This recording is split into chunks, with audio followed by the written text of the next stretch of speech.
Hey, welcome to Ghost Pepper Lollipop, where the takes are spicy, the host is sweet, and we engage the multiple things can be true at the same time. Oh, this week. This week is icky, is sticky, and is slippery, and all of those things feel wrong to say as an almost 50-year-old mother of people in this age group. We're going down a rabbit hole today, and it follows the rabbit hole that we went down last week in the manosphere. This is a particular part of that sphere. We today are going to discuss groypers. Now, icky, sticky, slippery all feel incredibly oh, weird to say, and also all are true because multiple things can be true at the same time and generally are. Oftentimes, when we discuss groypers, we go to the sarcastic, snarky, and absurd.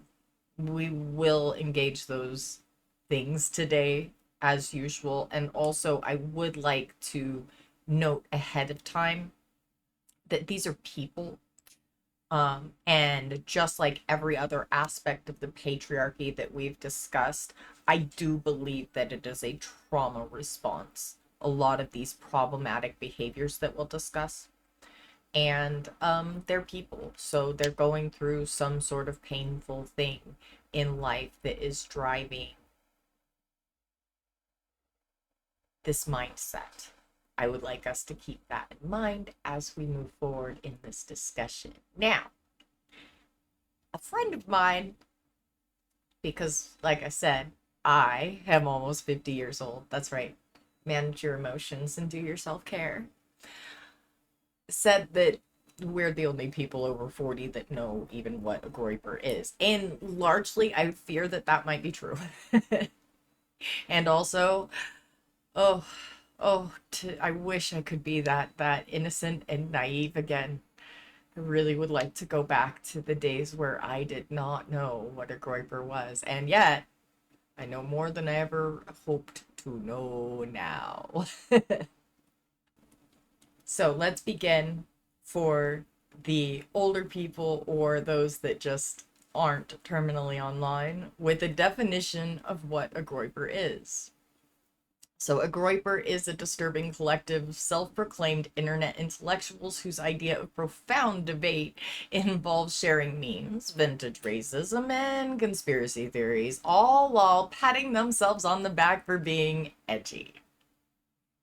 These are the young men who do not fit the alpha male stereotype or in any way. They also don't fit their the scale of attractiveness they have set for themselves and other men. Um, and so they thrive on being on the edge and being proud of their, I think what they would see as iniquities, rather than trying to repair them. They are armed with a blend of cynicism and entitlement, and they rally against the establishment from the comfort of their mom's basement, who they hate because they hate all women. And I mean, they hate women. These are the young men who really fell down deep into the manosphere and got what they call black pilled. They are convinced that their keyboard activism qualifies as a revolutionary thought, and they are terrified to talk to a woman or a girl. They feel inept and inconsequential in a lot of ways. These are the incels. They are the involuntary celibates, and they believe women's liberation is a direct assault on their right to sex and control of women. Now, keep in mind, this movement is control based. These are, from what I have unfortunately dove into understanding, These are the young men that really believe that liberation has stolen from them. They believe that they were entitled to be assigned a wife slave and child slaves, and the fact that women are not choosing them is, in their minds, oppressive. They do not understand or see that the internal work to make themselves likable and less punchable is work that only they can do. And because the society strips them of their ability to actually feel the breadth of human emotion, and they perpetuate that on an extreme scale, they can't see that they hurt themselves. Now, how the Groyper movement began, it was in the 2010s, the late 2010s, and it was a reaction to what its supporters viewed as the inadequacies of mainstream conservatism. They believed that conservatives aren't conservative enough. It was spearheaded by Nick Fuentes and a group of young activists who felt that traditional conservative values were too lenient. The movement gained momentum through social media platforms where members used memes and online trolling to promote their ideas. And these people are the deepest in online culture and meme culture. They speak in meme a lot of the time. They do a lot of online trolling to promote their ideas, and that includes nationalism and the rejection of multiculturalism. Groypers are largely disenfranchised or disaffected, however you want to say it, young white men. These are the young white men who feel like equity is stealing from them. Because equality feels like oppression to the extremely entitled. And these young men have been groomed to feel as though they are entitled to this because the patriarchy tells them that they are. By challenging the established conservative figures and promoting a more hardline stance, the Groypers aim to carve out a niche for themselves in the broader right-wing landscape, and they appeal particularly to disillusioned young white men seeking a sense of identity and community. So these are the young men that are the most disillusioned. These are the young men that believe the white supremacist propaganda. It's been in their lives and in their minds their whole life. And when they go into places like 4chan and 8chan, those places solidify these beliefs. Now, some key figures and influencers within the movement are, as I mentioned above, Nick Fuentes. There's somebody called Patrick Casey, somebody called James Alsop, and somebody called Carter Conservative. Like, you hate yourself that much, my dude? Carter, you hate yourself that much?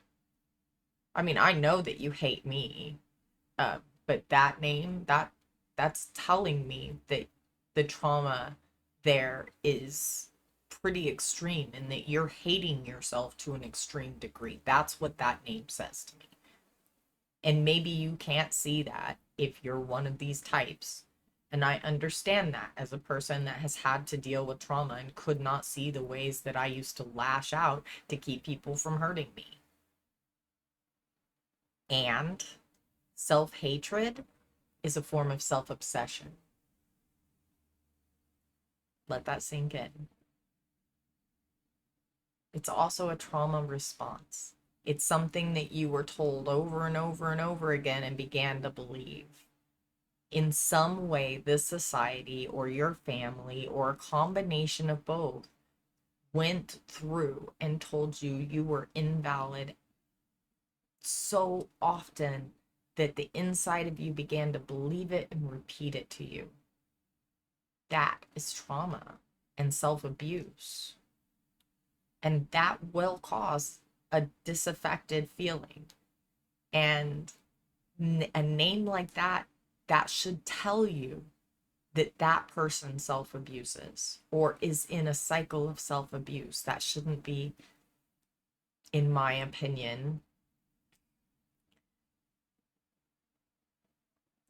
a matter of pride. So an important aspect of this discussion is about groypers is that we discuss the prevalence and rise in white male shooters and how young white men are the predominant people to do mass shootings and any kind of shooting, honestly.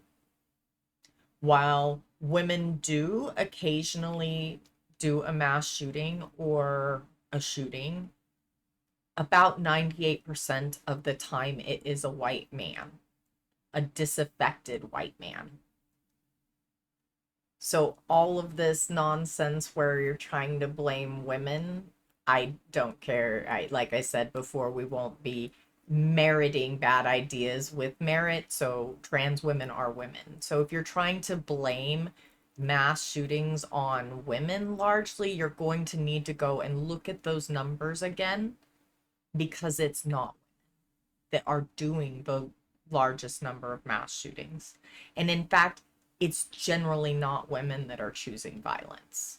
In fact, we often don't get to choose if there is violence or not, only how we respond to the violence. And that violence comes in many, many forms. So there are many societal implications when we're discussing this Groyper movement, especially in consideration of the violence and the specific violence that we're discussing. There have been recent incidents, and while the most talked about currently is the alleged shooter of Chucky the Racist, there was also a school shooting on the same day at around the same time that we're not discussing. And I think that the most important aspect of this is to consider why we have to have this discussion. I don't think discussing Chucky the Racist, misogynist, does us a lot of good. I don't think that giving Chucky the Racist, misogynist a whole lot of platforming does anyone any good, honestly. And I also don't think that vilifying the alleged shooter's alleged community is going to help us either. Considering that these are disaffected young people, I think that the most reasonable, rational, logical thing is to have an honest conversation about what groypers are, how they come to be, and how we get these young men to feel less disillusioned and be able to manage their emotions in a way that stops them from seeking violence. Because the societal implications are also the ways that society causes the problem, in my opinion. So beyond the online aspect of groyperism, there's a normalization of right-wing extremism in the country. I mean, we live in Yahtzee America.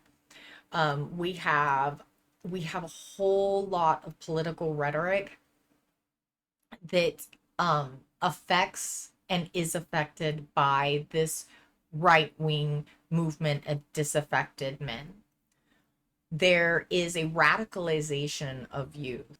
There is a radicalization of people in general because of the rise of fascism.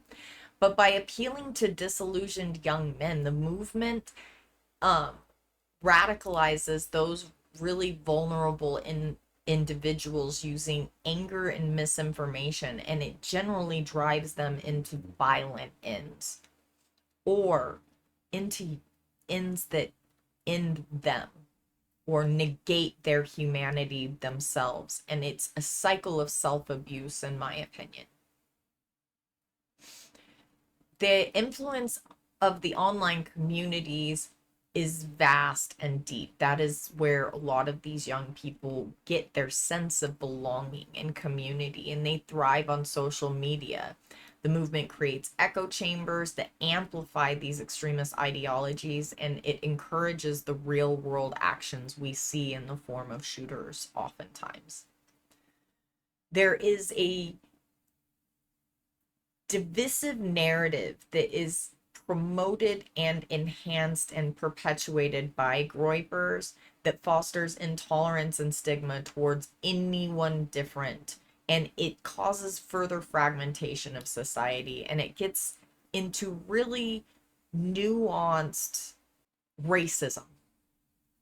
Some of the quietest dog whistles they could ever whistle. And largely these things are tied to a white nationalist, white supremacist mentality, and they sort of worship the old Romans, and they like things that surround the old Roman salute and etc. They are very attracted to the Nazis and the Nazi ideology. The potential for violence linked to this movement raises alarms for public safety in obvious ways, like what happened to Chucky, the racist misogynist, and those poor kids at Evergreen School. It when that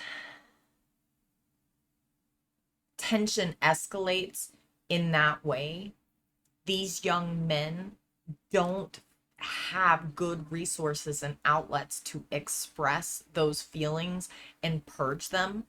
Most of the methods and outlets that are encouraged for young men to use are violent or perpetuating the same cycle.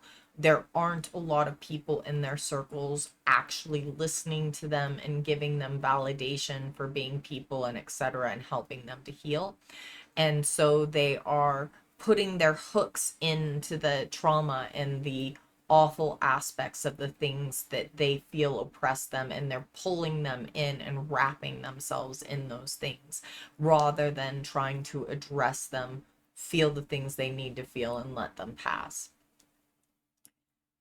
The movement challenges traditional conservative values, and it's potentially reshaping the Republican Party in ways that alienate the moderates.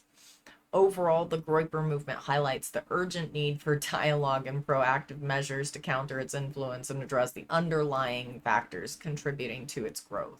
And the underlying factors are a lot of things we aren't really honest about because, perpetuating the patriarchy requires us to sweep things under the rug and not actually have honest discussions about those things. So there are these ideological tenets to groyperism.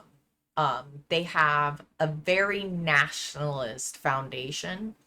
Nationalism is a political ideology that emphasizes the interest, culture, and identity of a particular nation or ethnic group, and it often advocates for the belief that individuals should prioritize their loyalty to their nation above other affiliations, such as or international ties. And those foundations for nationalism uh, are inclusive and exclusive of several factors. They both want to include the factors that they see as part of their nationalist code and exclude anything that they deem as other. So in America, they really want a white Christian nation. So the foundations of nationalism include cultural identity. Nationalism is deeply rooted in shared cultural elements, including language, history, tradition, customs. And they want to exclude any that aren't homogenous to their idea of their nationalism. Nationalism supports the idea that the nations have a right to self-determination and governance, advocating for independence from foreign influence or control. They want to be able to do what they want and have no one check the behavior. It promotes a sense of solidarity among people within that nation, encouraging collective action and support for national interests, and it often manifests in movements for independence or national unity or national hate against another people or nation, as we have seen with the both anti-Semitism we've often had in the United States and also the anti-Muslim rhetoric we hear often. Nationalism is often tied to a specific geographic boundary that defines the territory of the nation and it influences concepts of citizenship and belonging. Overall, nationalism can foster some sense of pride and unity among individuals, but can also lead to exclusionary practices and conflict when it emphasizes superiority over the other nations or groups. There are many anti-establishment sentiments within the Groyper movement, and it revolves around a rejection of mainstream political and cultural norms, particularly those upheld by traditional conservative figures and institutions, which is why the Groypers kind of hated Chucky the racist misogynist. They thought that Chucky the racist misogynist was too far left. Oh, we are in the most cursed timeline of ever. So they have this dissatisfaction with mainstream conservatism, and they prioritize political correctness, or they believe that mainstream conservatives prioritize political correctness and inclusivity over what they see as the authentic nationalism and traditionalism. You know, they're not racist or misogynist enough. The regular conservatives is what the Groypers believe. The movement actively challenges authority figures within the conservative landscape, seeking to disrupt conferences, public events, and discussions to promote their own headline views, which is what they're claiming the alleged shooter of Chucky the racist misogynist. They're kind of claiming that that was this person's intent and goal. Groypers harbor a deep mistrust of government, media, and educational institutions, believing these entities propagate a liberal agenda that undermines their beliefs and cultural identity. Again, they believe that the government is leftist. They believe that the government is giving too many rights and too much leeway to other races and women. They believe that there's too much equity and that equity oppresses them. They advocate for a return to what they perceive as genuine conservative principles, often pushing back against any deviation from these ideals, particularly around issues like immigration, race, and cultural values. Groypers embrace a more confrontational and provocative approach to activism, using tactics like trolling and meme culture to express their dissent and rally support.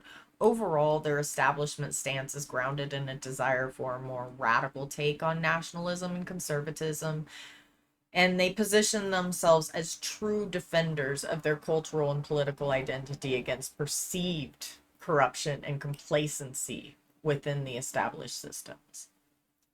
The target demographic of the Groyper movement are young, disillusioned white males.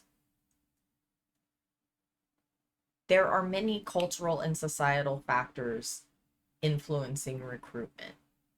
Many young people feel frustrated with traditional political options, making them more receptive to extremist narratives, and it causes a disillusionment with mainstream politics. Feelings of loneliness and alienation drive individuals to seek belonging within the larger Groyper community. So the aspect of social isolation drives them to be recruited. The internet plays a crucial role. Groypers use memes and social media to spread their ideology in a relatable way. And that is one of the ways they attract new members, is through the meme pipeline.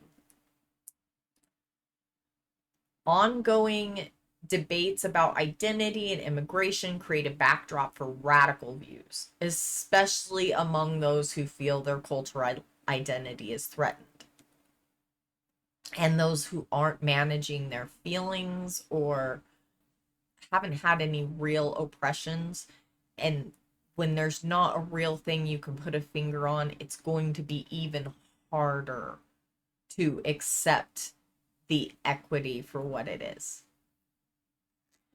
The movement appeals to the traditionally masculine, and it resonates with those who feel marginalized into challenging into a changing social landscape. So even if the person isn't traditionally alpha or aesthetically alpha in the way that they would wish to be, they're still upholding those ideals, and they're angry that the system isn't assigning them the things that they need to fit right.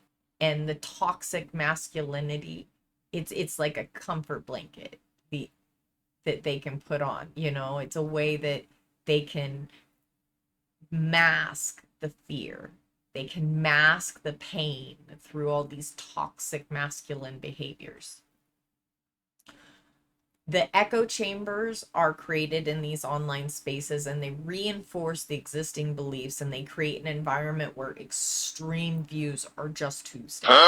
They just are, that's Tuesday. The idea to go into a crowd and shoot a racist misogynist becomes Tuesday to the groypers, especially if they don't like that particular racist misogynist. If they don't feel that racist misogynist is racist or misogynist enough, they're going to see that person as an enemy, even though they are on the same ideological lines. And they have an extreme reaction to social justice. As awareness of social justice issues grow, some of these people that seek refuge in movements like Groypers and oppose what they see as ideological oppression. And that's just what I said earlier, that equity and inclusion feels like oppression to the privileged. So if they have to allow for other people to have the same ability to access the things that they used to have full rights and the only access to, that feels like something's being taken from them, because that used to be theirs. They should be able to have it now. Why can't they have it now? Is kind of the way they see it. They're basically 4-year-olds that haven't been taught how to share. Those factors create an environment conducive to the Groyper recruitment, and it resonates with those looking for answers and community, because they don't actually offer solutions. They just offer them something to be collectively mad at together. And they sort of join in a group of just angry people pulling in that trauma, wrapping themselves around it, and complaining and being mad about it together. The growing Groyper movement, and I really do feel like that there is a connection based upon the symptoms that we're seeing between shooters and Groypers. There have been a lot of mass shootings and just shootings in general over the last several years. And that is a thing with America. We have that here because we have so many guns and a gun culture, but no culture for mental health, and no place for young people to go and learn to socialize, no place reasonable for anyone to go and socialize. They've taken all of the time that we would have to socialize and all of the places that we would socialize and capitalized them and stolen them from us. This was done by the patriarchal oligarchs. This was not done by women to men or by gay people to men or by anybody else to men. This was done by men to everyone, by the men that think that they, in their with their billions of dollars, are entitled to enslave and abuse the rest of us so that they can get what they want. And perpetuating this system, perpetuating this patriarchal system, is just telling those men that it's okay that they continue to do this, and that you hope one day you'll be just like them. And that's the truth of this. So there are common patterns and motivations that seem to be interconnected between groypers and mass shooters. One of those is demographics. The overwhelming majority of mass shooters are young males, typically in their late teens and early 30s, or late teens to early 30s, sorry, who often feel disconnected or marginalized by society. And most of the time, these are young white men. There is also an isolation and alienation factor to this. This one of the patterns. A strong history of social isolation is really evident, and it leads to intense feelings of anger and resentment that manifest in violent actions. And these groyper spaces, these manosphere spaces, they are not healing. They do not foster real inclusion or real validation.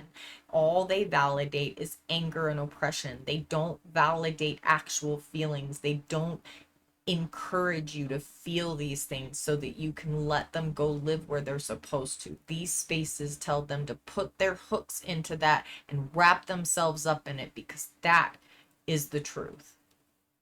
Many shooters, as well as groypers, are suffering from untreated mental health disorders, which severely impair their ability to cope with life's challenges. And because the society stigmatizes mental health issues, particularly for young men and young men, it's harder for them to seek help or know that they should seek help or feel safe to seek help. We don't make that a safe thing for them.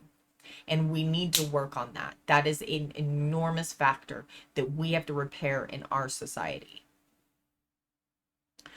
There's also a desire for infamy among both groypers and mass shooters. A notable number of shooters actively seek recognition and view their violent acts as a means to attain notoriety and make a statement. One of the reasons why I kind of question the current suspect. There is also an influence of ideology, which extremist beliefs drive some shooters to commit acts of violence using their actions as a platform to promote their ideologies. Most of these ideologies are white supremacist, Christian nationalist ideologies. In America, we have a high degree of access to firearms. We have the Second Amendment, and many people, including Chucky the racist misogynist, put that right above life itself, or the right to safety or feeling of safety. And so the easy availability of guns significantly increases the likelihood of mass shootings, with many individuals gaining them legally. Even our laws do not prevent this from happening. And hey, Chucky, the racist misogynist, he believed that gun deaths were valid and acceptable in order to maintain the Second Amendment. And so he would not want you mourning or shouting from the rooftops against guns for him, because, you know, he believed that his death served the purpose of keeping the Second Amendment. So, you know, God's will and all that. There is also a significant number of these shooters that do copycats. The media coverage of mass shooting often fuels copycat incidents as individuals seek to replicate the notoriety of previous shooters. And because the way that we discuss shooters and discuss their lives and go into these minute details, discuss their manifestos and etc., they see this as a pedestal that they can climb onto and feel superior from. The other aspect that is primary to the connection between groypers and mass shooters, in my opinion, is the grievance and anger. Deep grievances against specific groups or societal changes are common, as these individuals often channel personal frustrations into violent expressions, and these patterns underline the urgent need to address the psychological, social, and environmental factors contributing to mass shootings and implement effective prevention strategies. That's something that we haven't even attempted to do today. So when we're talking about that, we have to look at the underlying issues and be really honest about them rather than naming them or included in naming them as I have. We have to have really deep discussions about them. And men really need to discuss how they feel about these things, and when they're feeling like these are the only outlets, these violent outlets, we need to have a place where they can go and express that in a healthy way. And so having safe places to discuss the underlying issues and discuss how they affect men are something that we desperately need, because we're not paying attention to the mental health concerns that cause the creation of the movements and spaces that groypers reside in. Social isolation radicalizes. And I mean, isolation is a form of torture. So when we're discussing looking at the underlying issues and having real honest conversations about the underlying issues and the mental health concerns, we also need to discuss social isolation and radicalization and how those two things go hand in hand, and how isolation is a torture technique, and how we don't discuss that we do self-torture, and we aren't really honest about what isolation does to the mind. And we need to get honest about it and discuss it and make it feel safe for people to come and talk to people. So when we've been discussing these groypers, there is a lot of ideological overlap as discussed above, and the rhetoric that we see in shooter manifestos often mirrors the rhetoric that we see in Groyper chat rooms. And there are a lot of shared themes of resentment and victimhood in both. Social media can be a breeding ground for extremism. We did not and do not prepare ourselves for the mass influx of opinions that come through social media. And because we are a little addicted, we don't stop ourselves when it becomes overwhelming to see so many perspectives, good, bad, and indifferent, all there together, jumbled together. And so oftentimes we'll sit there and continue to scroll past the time we should have walked away, and tired brains suck in information on the sly. Social media can be a breeding ground for extremism. Anyone that has been on Twitter anytime recently can see that the muskrat has deliberately made it a breeding ground for extremism. It's like rabbits in there. It's like really racist, misogynist rabbits just going to town all over the bird app. It's horrid. It's horrid. No, I won't call it the other thing. It's the bird app. It's Twitter. I'm not sorry. I said what I said. The echo chambers that exist there are a major part of the radicalization process. And the radicalization process refers to the progression by which individuals adopt extremist beliefs and behaviors. And it typically involves a few stages. There is the pre-radicalization stage, and that stage includes a combination of personal, social, and political factors that create feelings of discontent, disillusionment, or alienation. Now, individuals may experience life events that lead up to a search for identity or purpose, or they may just fall into this pre-radicalization rabbit hole. The next aspect to the process is identification. Individuals begin to identify with specific ideologies or groups that resonate with their feelings of grievance. And this often includes exposure to extremist materials through online forums, social media, and other channels. This is why they seek out echo chambers. This is why we all seek out to hear our beliefs echoed back to us. And we have to be careful with that because it is a slippery slope. We have to introduce other viewpoints into our daily intake. We cannot only listen to our viewpoint repeated back to us over and over again. It is dangerous to our minds. The next stop on the trip to radicalization is engagement. At this stage, individuals actively engage with radical groups or movements, and they often seek community and belonging within those groups. And they may participate in online discussions, attend meetings, or consume propaganda that reinforces their beliefs. And largely, they are going to stay only and stick clearly to the propaganda that reinforces their beliefs or that pisses them off and lets them rage to themselves or the world to reinforce their beliefs. The next stop on the radicalization train is commitment. As individuals become more entrenched in extremist ideologies, they develop a strong commitment to those beliefs. And this can lead to justifying violence or other extreme actions. So oftentimes, if they do a violent act, they do believe that that act was necessary to achieve their goals. The last stop on the radicalization train is action.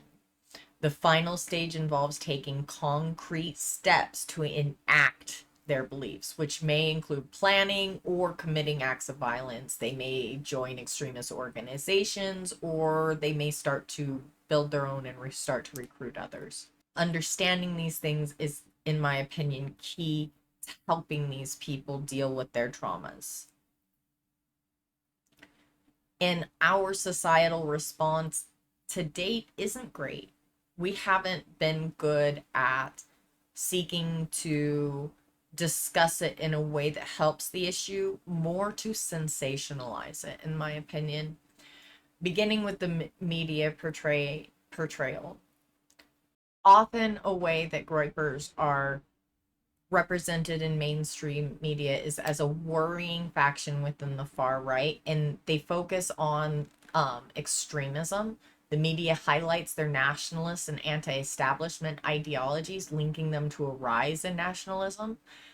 They also focus on trolling tactics. Their methods of trolling and disrupting at conservative events are portrayed as efforts to gain attention and spread their message. Although not all groypers are violent, media narratives often connect them to broader trends of extreme violence.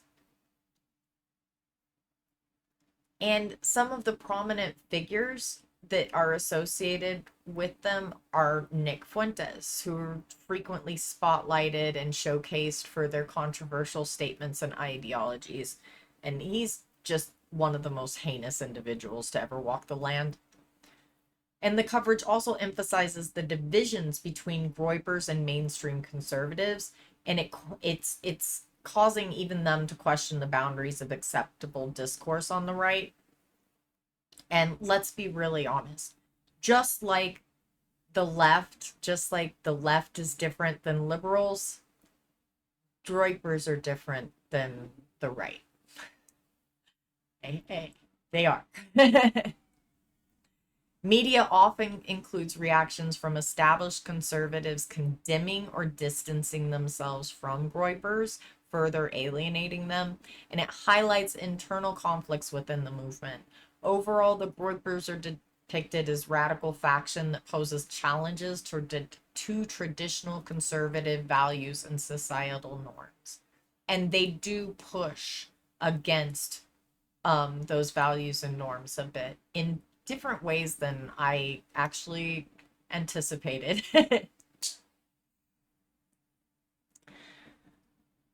Often you will see groypers be less homophobic in action and deed than they are in word.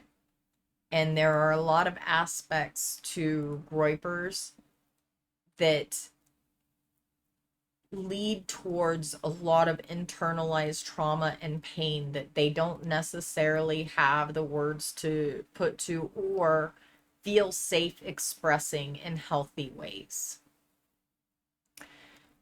And that is what causes groypers to be dangerous, not only to themselves, but other people. We have to address the radicalization of young males, if young men, I'm sorry, if we want to hope to repair it. It's not something that's just going to go away by sweeping it under the rug. And their pain needs to be validated for them to be able to fix it. Just like I've said in every other video, we have to validate people in order for them to feel safe enough to even reach out for help or assistance. And I think that some of this is going to begin with seeing them as people that are in pain, as people that need help. And that's not a place that we often go when we're having this discussion.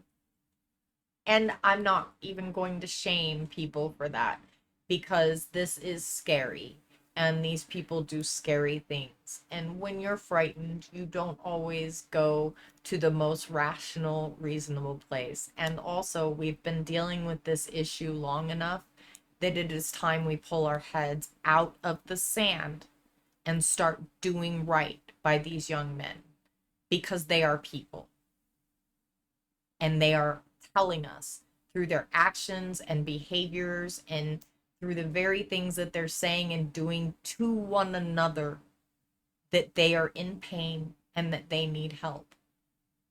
How we reach them to get there, let's see if Therapy Jeff can help us. Parents of white boys don't want your kid radicalized online? Do these 5 things. 1. Interrupt the victim's story. At some point, your son may say he feels attacked for just being white or male. Don't roll your eyes, but also don't coddle him either. Extremist groups that are just a podcast away groom boys by selling them the lie that they're the real victims of feminism or diversity. That victim story is one of the earliest hooks, turning isolation into blame that's easy to weaponize. The best prevention is early conversation, teaching the difference between discomfort and oppression, and offering healthier narratives about belonging and fairness. 2. Teach emotional literacy. If your son can't name or regulate his feelings, he's way more likely to turn rejection into rage. Teach him how to say, I feel lonely, instead of girls are the problem. Feelings don't disappear just because you ignore them. They leak out as blame and turn into resentment and contempt, and then far worse.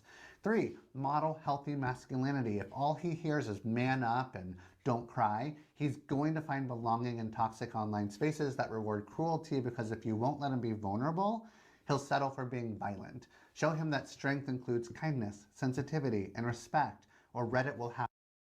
And that's a prime example of another prime example of how men are oppressed, because we're oppressed, which creates or forces us to repress our emotions, right? Because the patriarchy doesn't allow us to have the full gambit of emotions, right? So we can only react in like 1 or 2 or 3 ways that are socially acceptable by men. That's what happens. And then we end up being angry and we end up being violent. There you go. That's another way men are oppressed. But we are oppressed again by men because women want us to express ourselves in more healthy ways. They want us to not be violent. They want us to not be angry all the time. Women are the ones pushing for that. Women are actually advocating for men. They do. They advocate for men all the time. Look, this is how I know women are the biggest male advocates, because women are the ones harmed by men the most. And they want to see men healthy, if not for any other reason than to stop the harm that they are suffering at the hands of men. See what I'm saying? Like, so it makes perfect sense that women are the biggest advocates. The same way I think black people are the biggest advocates of white people. Well, black people are we're the biggest advocates for white people. We want to see white people live their best fucking lives, just not at the expense of everybody else. That's how women are with men. Happily show him the opposite. 4. Teach digital literacy. Stop pretending he's just gaming. He's also in Discord servers, YouTube rabbit holes and TikTok feeds being told who to hate. Teach him what algorithms are and how propaganda works, or the internet will raise him for you. 5. Build belonging that isn't online, please. Isolation is rocket fuel for radicalization. If your kid doesn't feel connected in the real world, he's going to go looking for belonging on Discord, YouTube, and anonymous forums full of rage. And those places will happily hand him an identity built on cruelty. So here's the bottom line. Get your sons off Discord. Don't give them weapons. Give them belonging. Sign them up for bands, D&D groups, improv classes, woodworking, archery, volunteering, whatever makes him feel connected and creative. Talk to him about the feelings he's feeling before some manosphere influencer does it for you. Because if you don't shape his world, the algorithm will, and you're not going to like the result. Saying that this is white shenanigans, this has nothing to do with black people. I promise you, you have a little black boy in your life who is already on this pipeline. It's the streaming that he watches. It is the memes that are coming through. It's what he's seeing on YouTube. All of that, he's probably already on this pipeline. And one example I can show you is that on this app a few months ago this summer, you saw little black boys get on here and talk about it's punch a stud in the face day. And then when called out on it, and when the studs start saying, I will you, they were saying it was just a joke, it's just a joke, it's just a joke. One of the things that a black pillar is known for is hiding behind jokes and memes in order to get their ideology out there, their ideology of violence, their ideology of people. There are people out here who are marginalized who I am better than. If you've never seen this before, it is used as a really powerful teaching tool. And you see, it always starts with jokes. Jokes are always at the bottom. Then dares. Oh, go pop her bra. See if she'll know. And then, oh, now we send a picture. I was just sending a picture. I didn't know it was that serious. Why you da da da da da? Then it gets to, because once you're comfortable down here, you can go up higher. And a lot of the ways that we socialize little black boys is to start here. The older men in their lives tell them that this is okay. Very much throw the rock, hide your hands behind a joke. Oh, you don't like jokes. Y'all are so sensitive. It's just a joke. And I tell jokes for a living. But the boy who did what he did over the weekend engraved jokes into the bullet casings. And if you are not part of that community, you would not have understood those jokes.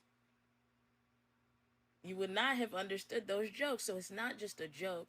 The jokes have become a call to action, especially when those jokes are about making fun of or are at the expense of somebody who's got it tougher in life, who's more marginalized.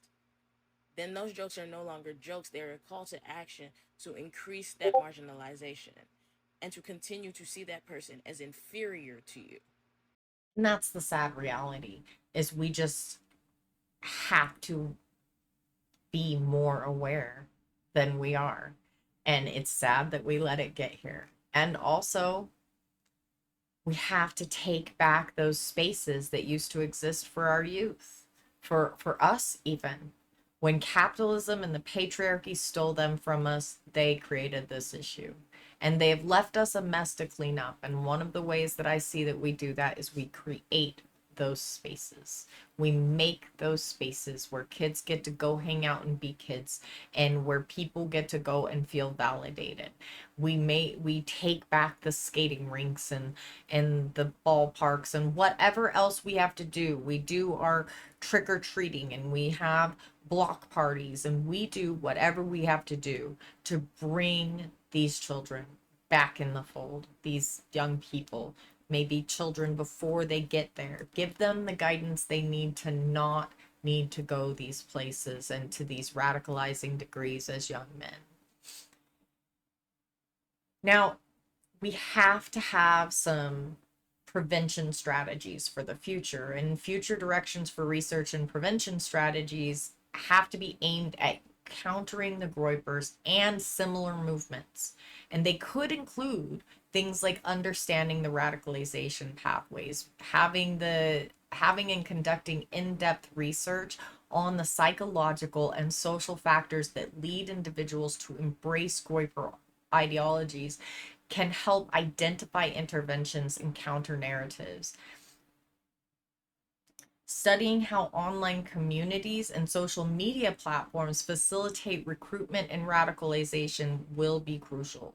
This includes analyzing the impact of memes, forums, and influencer dynamics within the extremist circles. We have to get more community engaged. Developing community-based programs that foster dialogue and understanding among diverse groups can help combat the isolation and alienation that lead some individuals into extremist ideologies. We have to do counter messaging, and we have to get better at it. Creating effective counter narratives that challenge Groyper beliefs and promote inclusivity can help dissuade potential recruits. And these campaigns should be designed to resonate with young audiences through relatable content and validation of their feelings. We have to increase our education and awareness and be open to education. The movement of people that want to shut down education in this country is beyond absurd to me. Implementing educational initiatives in schools and communities focusing on critical thinking, media literacy, and the dangers of radicalization can empower individuals to recognize and resist extremist messages. Critical thinking makes it you hard to trick. The more you critically think, the harder you are to fool. The less you lie to yourself, the harder you are to fool.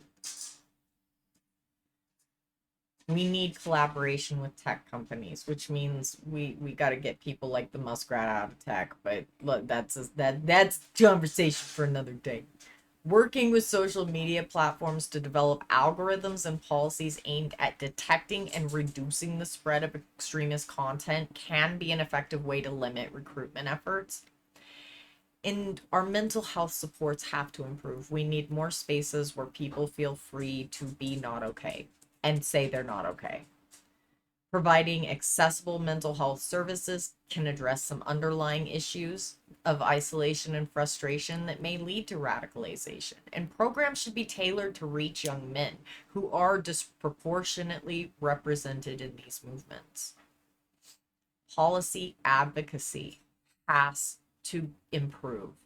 Advocating for policies that address the root causes, not the entitled ass feelings of extremism, including economic inequity and social dislocation.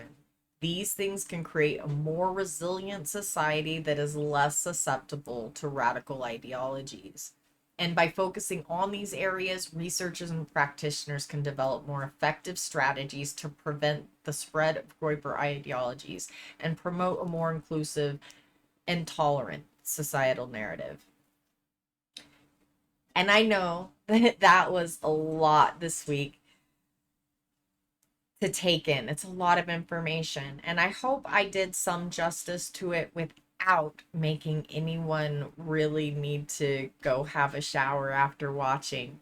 I needed a shower after my research. So if you do the research on your own on this topic, please remember to do your self-care and manage your feelings and emotions around it. I will be including my playlist in the bottom description box, and I very much appreciate you for being here. If you are so inclined and you appreciated any part of this information and you would like to help me, pursue my habit of eating, my Ko-fi is Ghost Pepper Lollipop. And also we have merch. So if you would like a nice t-shirt or a mug or something to commemorate your helping me with my habit of eating, that is available to you as well. For those of you that need celebration in the silliest way imaginable, I got you. We made it, y'all. Okay, y'all are the best. Thank you. We made it to the end of the video. Y'all are the best. And, do that thing you do. Every time you say a bad thing about you, you say two good things about you. Now, go forth into the world. Be intentional in your humanity. I'll see you next week.